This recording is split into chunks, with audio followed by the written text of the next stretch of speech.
Hola con todos, estimadas autoridades, estimados colegas del Museo de Historia Natural, estimada prensa nacional e internacional. Este es uno de los momentos que más hemos estado esperando durante los últimos años en poder develar. Es un hallazgo impresionante. Lamento realmente mucho el hecho de no poder estar ahí, pero por cuestiones del doctorado en estos momentos me encuentro en Zúrich, en Suiza, donde soy estudiante doctoral en la Universidad de Zúrich. Pero les he dejado la presentación que está a continuación, que explica muy bien la importancia de nuestro hallazgo. Y espero que ustedes, al igual que yo, compartan esta felicidad por lo que vamos a develar. Antes de empezar esta presentación, tengo que dar una aclaración. Yo no soy especialista en delfines del río, o al menos no lo era hasta el año 2020. Y es que realmente el grupo en el cual me he especializado son los cachalotes, que son animales que viven en la actualidad y sobreviven en nuestros mares, y en el pasado eran muy diversos. Pero todos sabemos qué fue lo que sucedió en el año 2020. Nos sucedió, sí, la pandemia COVID-19, que se hizo mundial en el año 2020 y todos sabemos que entre febrero, marzo, abril empezaron a haber muchos de estas cuarentenas, de estos lockdowns a lo largo de todo el mundo. Pues eso hizo que mis planes doctorales de maestría cambiaran y nos hizo repensar a nosotros como equipo cuáles son las prioridades del material que vamos a trabajar. Y entre todos los materiales, un material que habíamos dejado de lado un poco porque sentíamos que no éramos especialistas, era material de la Amazonía sudamericana, material muy interesante. Y es que en el año 2018 yo era el menor de la expedición. Yo era un estudiante que recién acababa de terminar el bachillerato en la Facultad de Ciencias Biológicas de nuestra Universidad de San Marcos. Había hecho la especialidad en zoología, puesto que uno en la Facultad de Biología elige para dónde ir, y ya estaba colaborando por bastante tiempo en el Laboratorio de Paleontología de Vertebrados del Museo de Historia Natural, pero no así era el menor del grupo, era el menos experimentado y el que menos sabía de investigación en ese momento. Sin embargo, fue una experiencia muy interesante, muy grata, sobre todo el momento en que entre los últimos días encontramos un cráneo muy particular, con el cual estábamos bastante emocionados al momento que lo estábamos preparando en el laboratorio. Era un cráneo bastante grande, muy distinto a lo que nosotros estábamos esperando que se podría encontrar. Pero como les dije, yo no era un especialista en estos animales, en estos delfines de río. Y tocó que la pandemia sucediera y que esos meses en los que no se pudo hacer trabajo de campo, en los que no se pudo acceder a colecciones, pues me tocó dedicarme a volverme un especialista en delfines de río, a aprender de estos animales que son muy distintos al material que yo estudio de los mares. Y es así que en 2021, acabando ya mi maestría, vengo a Perú, regreso a Perú de acabar la maestría en Suiza y me pongo a estudiar estos animales. Esta es una de las pocas fotos que hay de estos momentos. Podíamos andar sin mascarilla en ciertos ambientes, en el que estoy con algunos cráneos, incluyendo este cráneo de la Amazonía peruana. Fue un proceso bastante largo porque me tocó no solamente entender a esta nueva especie, sino a muchos de sus parientes que tenemos en la colección. Y es que por eso, después de tanto tiempo, después de haber encontrado este cráneo en 2018, después de haber tenido que forzarme a mí mismo a volverme un especialista en estos animales entre 2020 y 2021, después de haber estudiado este animal 2021-2022, pasar por todo el proceso de revisión por pares en 2023 y tener esto, nuestro producto final. Hoy tengo el agrado, el orgullo y sobre todo la felicidad de mostrarles nuestro nuevo artículo que está siendo publicado en la revista científica Science Advances, una de las revistas científicas más importantes del mundo en la actualidad. Y nuestro artículo se titula The Largest Freshwater Odontocete, a South Asian River Dolphin Relative from the Proto-Amazonia. Hemos sido un equipo internacional de científicos entre Suiza, Perú, Estados Unidos, que hemos estado involucrados en estudiar a este animal, bautizado como Pevanista yacuruna, un animal interesantísimo que no esperaríamos habitó la Amazonía peruana hace 16 millones de años. Pero antes de explicarles qué tan importante es este animal, quiero explicarles por qué decidimos llamarlo pebanista. Pues pebanista hace énfasis en dos cosas. Peba por el sistema Pebas, este macroecosistema que existió en la Amazonía sudamericana que se extendía entre Venezuela, Colombia, Perú, Brasil, entre 16 a 12 millones de años atrás. Y Nista por platanista, el delfín ciego del río Ganges, y de esto vamos a hablar en un momento. Ahora, ¿por qué Yacuruna? Nosotros tenemos que hacer honor que nuestro país es un país multipluricultural. Tenemos gente, personas, peruanos como nosotros que hablan aymara, otros ayáninca, y el quechua es uno de los idiomas, una de las lenguas más importantes. Y en la región amazónica se habla una variante de quechua, el quichua amazónico, sobre todo en esta zona del río Napo, en Maynas. Ahora, Yacuruna es la unión de dos palabras en quechua, yacu y iruna. Yacu, como nosotros sabemos, significa agua, iruna, persona. Yacuruna es el nombre que recibe un ser mítico en la Amazonía que habita en las aguas de los ríos. Por eso, pebanista Yacuruna.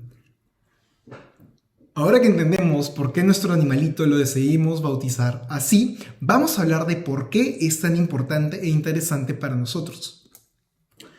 A diferencia de la paleontología clásica que solamente trabaja con fotos de fósiles y descripciones, tuve la suerte de poder trabajar con modelos 3D y logramos crear modelos 3D del cráneo de pebanista, escanearlo en 3 dimensiones para poder entender cómo son las características principales de este animal. Y esta es una animación que hicimos con el cráneo para poder ver cómo son la disposición de los huesos en una región muy importante, que es la región facial del animal. Pero hay otras características muy importantes de pebanista, y la primera que nos resalta a la vista es el hecho de que este animal tenga un rostro muy largo. En el fósil, en el holotipo, el rostro no está completo y nosotros vemos unos alvéolos que debieron haber traído unos dientes muy desarrollados. ¿Cuánto le faltaba al rostro? ¿Cuánto le faltaba al hocico del animal? Estimamos que una tercera parte del hocico le está faltando, lo que haría un cráneo que superaría los 90 centímetros de largo. La segunda cosa importante que tiene el cráneo de pebanista es cuando le vemos la cara. Y cuando le vemos la región facial es donde se nota la característica más peculiar. Este animal tenía una cresta, que Rodolfo también se las mostró en su video. Esta cresta de acá solamente está presente en un grupo de animales, los platanistas, habitantes del río Ganges en la actualidad. Y esta hipótesis de relación entre pebanista y platanista era algo que ya teníamos en mente desde el año 2018, solamente que no la entendíamos. Tuvimos que crear matrices filogenéticas usando datos de otros autores para poder testear las relaciones de parentesco de este animal. Y lo que encontramos, lo que nos surgió, es que pebanista, nuestro delfín amazónico, es la especie hermana del platanista actual. Un animal con el cual tienen una diferencia de 16 millones de años. Pero más que eso, animales que están separados a más de 10.000 kilómetros de distancia. Antes de continuar con el resto de la presentación, quiero hacer una pausa breve para poder hablar un poquito de generalidades de delfines de río. Los delfines de río, como este animalito que estamos viendo en la pantalla, son animales que externamente son muy parecidos. Todos estos animales tienen este rostro largo, como el animal que están viendo en la pantalla, tienen esta frente bastante prominente donde se alojan los órganos con los que producen sonido y son los únicos delfines que pueden mover el cuello. Y si vemos en la actualidad hay 4 grandes grupos, los pontopóridos, ínidos, lipótidos y platanístidos. Pero hay una cosa bien importante que resaltar acá. Estos animales no están relacionados entre sí. Y hay grupos como por ejemplo los pontopóridos que solamente están representados por una especie actual, la franciscana. Lo mismo con el caso de los lipótidos que solamente tienen una especie actual, el hipotes, el delfín del río Amarillo en China. Ahora, ¿por qué nos queremos centrar solamente en ínide y platanístide? Existe un problema con la franciscana. La franciscana no es un verdadero delfín de río, a pesar de que se lo clasifique así. Este animalito vive en el estuario del Río de la Plata, pero también se lo puede encontrar en mar abierto entre Brasil y Chile. ¿Y el hipotes? ¿Qué pasa con el hipotes? Pues el hipotes, pobrecito, es una especie que ha sido declarada extinta hace unos cuantos años. Entonces, los únicos dos grupos de delfines de río que nos sobreviven hasta la actualidad son los ínidos y los platanístidos, los delfines amazónicos y los delfines del sur de Asia. Ahora, vamos a comparar a estos dos géneros, a Inia con platanista. Los tenemos ahí en la pantalla. A Inia lo conocemos porque es el bufeo colorado del Amazonas. A platanista, que vive en el sur de Asia, se lo conoce como el delfín ciego del sur de Asia. Y como lo ven, son muy parecidos, pero vuelvo a hacer énfasis en esto. Esos animales no se encuentran directamente relacionados entre sí, son parientes muy lejanos. Y si vemos el cráneo de estos animales, nos vamos a dar cuenta que son muy distintos a pesar de que tienen un patrón parecido. En el caso de Inia, nosotros vemos que tiene dientes un poco grandes, pero no tiene adornos, ni crestas, ni nada de protuberancias en el cráneo. Al lado derecho tenemos a platanista, al delfín ciego del sur de Asia. Los dientes en platanista son más pequeños, pero lo más resaltante de este animal es que tiene dos proyecciones, dos paredes de hueso que le crecen sobre las órbitas, sobre los ojos. Estas crestas de hueso le ayudan al animal a poder focalizar el sonido. Ahora, ¿por qué necesita estas crestas de hueso tan bien desarrolladas platanista? Platanista es un animal que vive en unas de las aguas más turbias que hay. Entonces, estas crestas de acá le ayudan a poder ver porque platanista es un animal que depende exclusivamente de la ecolocalización, que es ese sistema de radar que usan los cetáceos. Es tanto el agua tan turbia que tiene este animal a su alrededor que su ojo se ha reducido de tamaño muchísimo. Platanista es un animal virtualmente ciego. Los ojos solamente le sirven para poder determinar luz y oscuridad, día y noche. Si vemos su distribución en la actualidad, como hemos estado hablando, platanista se encuentra en el sur de Asia, las dos especies, platanista gangetica y platanista minor. Y en el caso de Sudamérica, pues existe el complejo de especies de Inia viviendo entre el Orinoco y la Amazonía. Ahí están en las fechas donde las están viendo. Nosotros tenemos algunos indicios de que pudieron haber algunas ingresiones a Sudamérica en el caso de los delfines de río. Tenemos registro fósil de delfines de río y en Sudamérica tenemos dos cosas que nos daban sospechas de que quizás los parientes de platanista podrían haber llegado. Dos fósiles que vienen, uno del arco de Fitzcarraldo en Perú y otro de la Venta en Colombia. Pero esos son fósiles extremadamente fragmentarios, que son oídos. Los oídos en los cetáceos son muy importantes y nos dan una idea muy general, muy aproximada, pero nada determinante de las afinidades. Esos oídos solamente nos ayudan a darnos una idea, una sugerencia, por ponérselos de esta manera. Quizás parientes que no sabemos en qué nivel de relación, en qué nivel de parentesco de platanista llegaron a Sudamérica, pero no sabemos qué tan estrechamente relacionados con el platanista actual estaban. Por eso, nuestra ventaja es que nosotros encontramos un cráneo muy bien preservado y por eso podemos responder a esta pregunta que tenemos en la pantalla. ¿Por qué Pevanista es un pariente tan cercano de los delfines del río de Asia?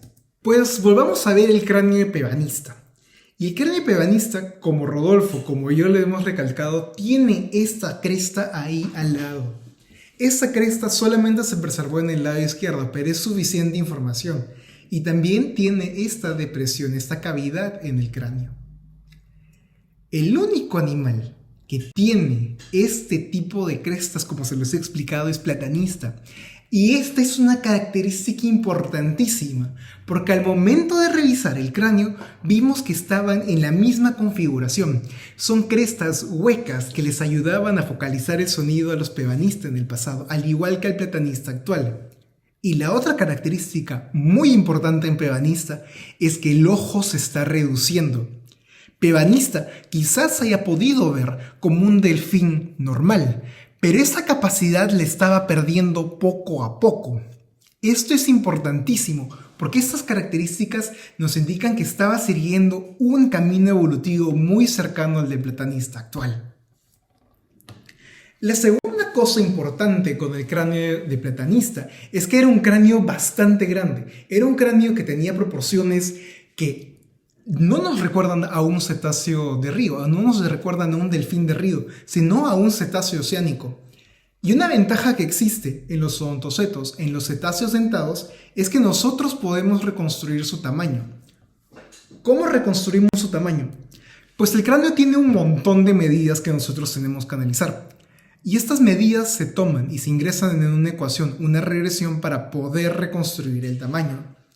Y para la sorpresa de nosotros, o mejor dicho, para lo que nosotros estábamos esperando viendo el tamaño ya del cráneo, Pevanista es el delfín de río más grande que alguna vez existió.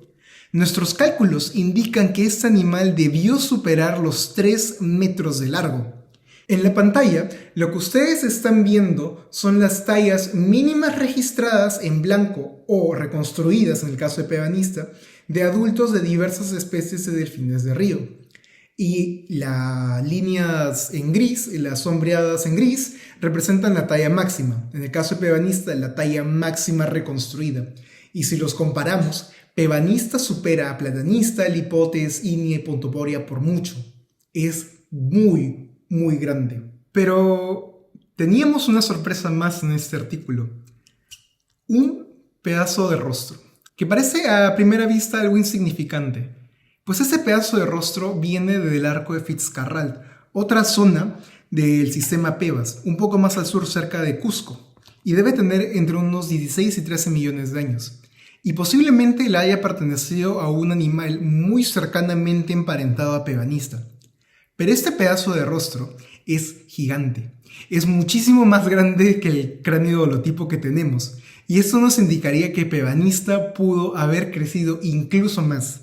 Que la talla de 3 metros a 3 metros y medio que reconstruimos pudo haber sido incluso mayor. Y esto es tremendamente interesante. Nuevamente recalco por qué Pevanista yacuruna es tan importante. Es un animal que no está emparentado con los delfines de río amazónicos en la actualidad. Es un creador de problemas. ¿Por qué está este animal emparentado con el delfín de río del sur de Asia presente en la Amazonía sudamericana?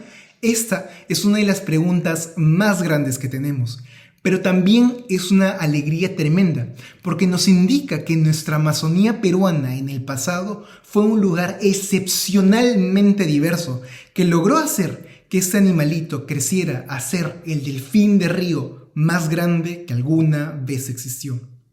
Y habiéndoles contado todo esto, quiero agradecerles, sobre todo al equipo con el que estuvimos en campo, a todas las instituciones que han estado involucradas en el estudio de este animal. Y este solamente es el tercer capítulo de mi doctorado. Es un trabajo tremendo que llevo haciendo, estudiando fósiles de mi país. Me encantaría, como no tienen idea, de estar en ese momento viendo una exhibición que es fruto del trabajo que he podido liderar con colegas a lo largo de todo el mundo. Es súper emocionante y solamente tengo una promesa para ustedes. Este es solo el inicio. Van a ver en los próximos meses, años, muchísimos más fósiles saliendo de nuestro país y siendo estudiados por nosotros como peruanos. Muchísimas gracias.